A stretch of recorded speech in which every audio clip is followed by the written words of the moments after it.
Upcoming ఓటీటీలో release అయ్యే movies lockdown Anupama Parameswaran నటించింది. మార్చి 12న అమెజాన్ ప్రైమ్ వీడియోలో రిలీజ్ అయింది. పెన్నుం పోరాట్టం మార్చి 13న నెట్ఫ్లిక్స్లో రిలీజ్ కానుంది. పూకీ మార్చి 13న జీ5లో రిలీజ్ కానుంది. ఆస్పిరెంట్స్ మార్చి 13న అమెజాన్ ప్రైమ్ వీడియోలో రిలీజ్ కానుంది. లెగసీ మాధవన్ నటించాడు. కమింగ్ సూన్ నెట్ఫ్లిక్స్లో రిలీజ్ కానుంది. అంధా ప్యార్ 2.0 మార్చి 14న జీ5లో రిలీజ్ కానుంది. కరుప్పు పల్సర్ మార్చి 13న టెంట్కోట ఓటీటీలో రిలీజ్ కానుంది.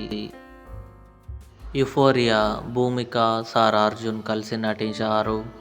మార్చి 19న అమెజాన్ ప్రైమ్ వీడియోలో రిలీజ్ కానుంది. The Boys final season April 8న అమెజాన్ ప్రైమ్ వీడియోలో రిలీజ్ కానుంది. ఇవి అప్కమింగ్ ఓటీటీలో రిలీజ్ అయ్యే మూవీస్. ఈ వీడియో మీకు నచ్చినట్లయితే లైక్ చేయండి, షేర్ చేయండి, మా ఛానల్ని సబ్స్క్రైబ్ చేసుకోండి.